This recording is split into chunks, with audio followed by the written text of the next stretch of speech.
बिस्मिल्लाहिर्रहमानिर्रहीम। Dear students, अस्सलाम वालेकुम। आज हमारा लेक्चर नंबर 13 है, जो हमने चैप्टर नंबर 14 स्टार्ट किया हुआ है, फाइल हैंडलिंग इन सी। और ये चैप्टर नंबर 14 का लास्ट लेक्चर है। और इस लेक्चर के बाद आप लोगों का कोर्स जो है वो कंप्लीट हो जाएगा। बुक के अंदर जितने भी जो क्वेश्चन वगैरह थे उनके लेक्चर्स हो चुके हैं और आपका कोर्स ख़त्म हो गया। तो ये इसका जो 30 लेक्चर है, इसका लास्ट लेक्चर है। तो स्टार्ट करते हैं इसे। जो प्रीवियस लेक्चर था उसमें हमने डिस्कस किया था सबसे पहले कि डिफाइन पॉइंटर विद एग्जांपल के पॉइंटर क्या होता है और पॉइंटर क्या का काम करता है। कि पॉइंटर एक ऐसा वेरिएबल होता है जो मेमोरी के एड्रेस को स्टोर करता है। उसके मतलब हमने डिस्कस किया था उसके बाद हमने फाइल पॉइंटर के मतलब पढ़ा था, उसके सिंटैक्स को पढ़ा था कि वो कैसे होता है। और नेक्स्ट जो क्वेश्चन हमने पढ़ा था वो ये था, what is the procedure of opening a file in a C language, list different modes of opening a file. इसके मतलब हमने डिस्कस किया था जिसमें WAAR+, W+ और A+ थे। और आज जो हमारा सबसे पहला क्वेश्चन है वो ये है, why is it important to close a file, how is it closed. यहाँ से हम स्टार्ट करेंगे, तो शुरू करते हैं। When a file is open, जिस वक्त हम फाइल को ओपन करते हैं, connection is establish between the file and program. तो उस वक्त जिस वक्त हमने फाइल को ओपन करना है उस वक्त एक कनेक्शन जो है वो हो जाता है फाइल और प्रोग्राम के दरमियान। एक लिंक बन जाता है, कनेक्शन बन जाता है।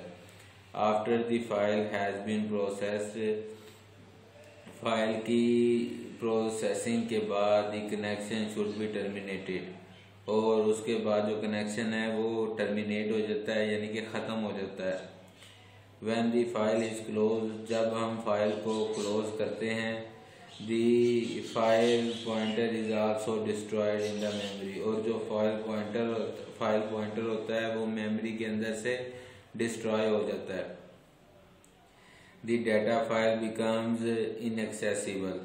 और जो डाटा फाइल होती है वो बाद में inaccessible हो जाती है। Closing of file is optional। If it is not close, अगर हम उसे क्लोज नहीं करते, the operating system automatically close it. जब हम इस फाइल को हम खुद क्लोज नहीं करते हैं तो जिस वक्त हमारा प्रोग्राम फिनिश होता है, यानी कि ख़त्म होता है, ऑपरेटिंग सिस्टम इसे ऑटोमेटिकली क्लोज कर देता है। Each open file occupies memory, जितनी भी ओपन फाइल होती हैं वो मेमोरी में जगह रखती हैं, उनके पास मेमोरी होती है।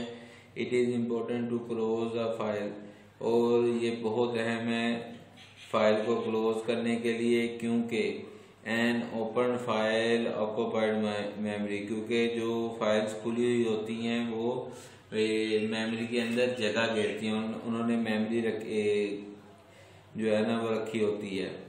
Closing of file release the memory occupied by file, और फाइल की क्लोजिंग से जो है वो मेमोरी जो कि ऑक्यूपाइड की होती है फाइल ने वो रिलीज हो जाती है। A file is close by using F close statement, हम फाइल को एफ क्लोज स्टेटमेंट के जरिए क्लोज करते हैं। This function disconnects the open file from the program, ये जो फंक्शन है ये ओपन फाइल को प्रोग्राम से डिस्कनेक्ट कर देता है। इसका सिंटैक्स ये F close file pointer semicolon. In the above line F close is the function that close a file, ये जो ऊपर एक फंक्शन लिखा गया है जो कि आपके पेज नंबर 420 के ऊपर है, इसमें वो कह रहे हैं in the above line F close is the function that close a file. ये जो एफ क्लोज का फंक्शन है ये यूज होता है फाइल को क्लोज करने के लिए। File pointer is the file pointer that refers to the file to be closed. File pointer एक ऐसा file pointer है जो कि रेफर करता है कि इस फाइल को क्लोज कर दिया जाए। हमारा नेक्स्ट क्वेश्चन है list different ways to write data in text file, के टेक्स्ट फाइल के अंदर कितने तरीके हैं जिनके जरिए हम डाटा को राइट कर सकते हैं। एक है एफ पुट सी फंक्शन और एफ पुट्स फंक्शन। तो एफ पुट सी फंक्शन के मतलब हम पढ़ते हैं data can be return to a file one character at a time.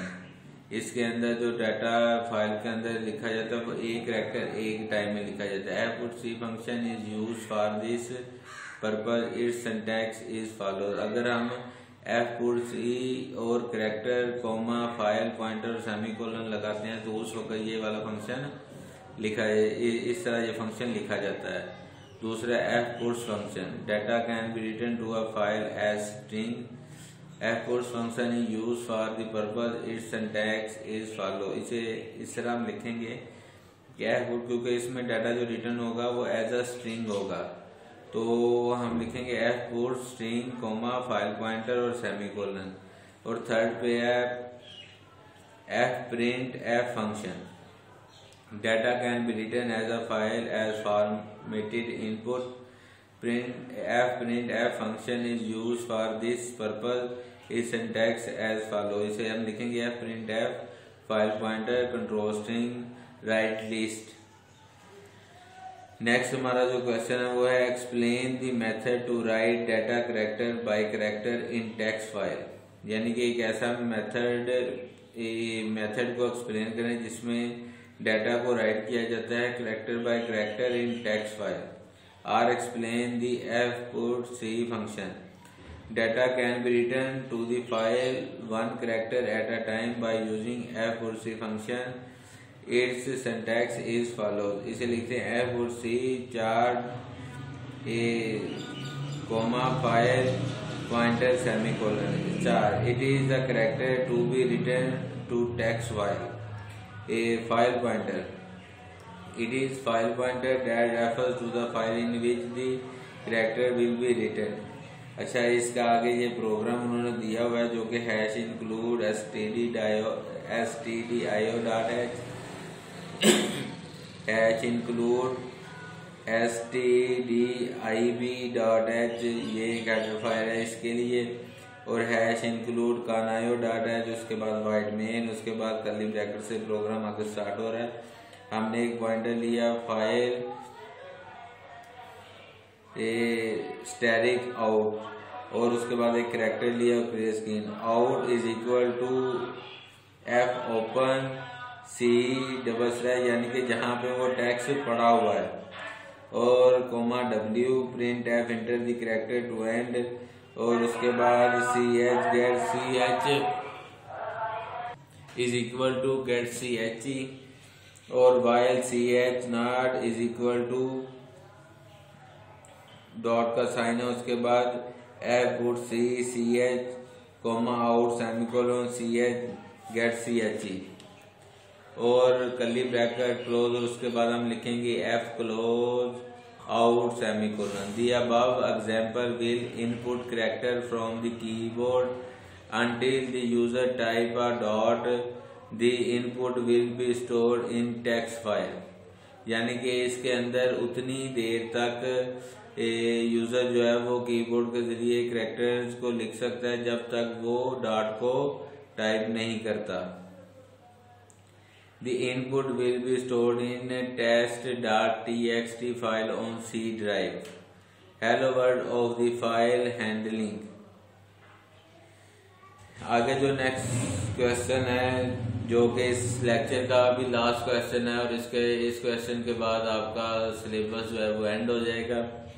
Explain the method to read data character by character in text file. Or explain the f get c function, data can be read from text file one character at a time by using f get c function, Its syntax is follows: ch is equal to f get c file pointer. A file pointer is the file pointer that refers to a file. F get c, it is the function to read the file character by character. Ch is a variable that stores the character that is read from the file. अच्छा, इसका भी उसी तरह से आगे ये programme दिया हुआ है कि एग्जांपल दी हुई है कि हैश इंक्लूड std.io.h और हैश इंक्लूड std.lib lib.h और hash include io.h void main है file static in semicolon character आ गया, क्लियर स्क्रीन आ गया। उसके बाद इफ की स्टेटमेंट लगी हुई है कि अगर इन एफ ओपन इस जगह है तो R is equal to null और प्रिंट एफ है। उसके बाद वाइल लूप लगी हुई है। तो the above example read a file test.txt character by character. The fgetc function continues to read and display a file character by character until it find EOF character. अच्छा, इसका आगे ये उन्होंने एक और प्रोग्राम दिया हुआ है जो 14.1 पे write a program that input character from the user and depend it in an extending file. और उसके बाद एक और प्रोग्राम दिया हुआ है write a program that copies contents of one file to another file character by character. तो student इसके बाद जो ये क्वेश्चन है what is string, how is string declared and initialised in C language. ये वाला क्वेश्चन आपके स्मार्ट सिलेबस के अंदर नहीं है, आपने नहीं करना। पेज नंबर 224 पे जो क्वेश्चन है वो भी आपने नहीं करने हैं। उसके अलावा पेज नंबर 225 पे जो आपके क्वेश्चंस और प्रोग्राम्स हैं वो भी आप लोगों ने नहीं करने हैं। इसके अलावा पेज नंबर 226 पे जो क्वेश्चन और प्रोग्राम है वो भी नहीं करने। और पेज नंबर 427 ये 2 पढ़ रहा हूँ 427 एक मरतबा फिर देख लें कि जो मैं क्वेश्चन आप लोगों को बताए हैं चैप्टर नंबर 14 में से एक है पेज नंबर 424 भी नहीं करना आप लोगों ने, पेज नंबर 425 भी आपने नहीं करना, पेज नंबर 426 पे जो क्वेश्चन और प्रोग्राम है वो भी आपने नहीं करने। और पेज नंबर 427 पे जो क्वेश्चन और प्रोग्राम है वो भी नहीं आपने करने। और पेज नंबर 428 पे जो क्वेश्चन और प्रोग्राम है वो भी आपने नहीं करने। और पेज नंबर 429 पे जो क्वेश्चन और प्रोग्राम है वो भी आपने नहीं करने। और पेज नंबर 430 पे जो आपका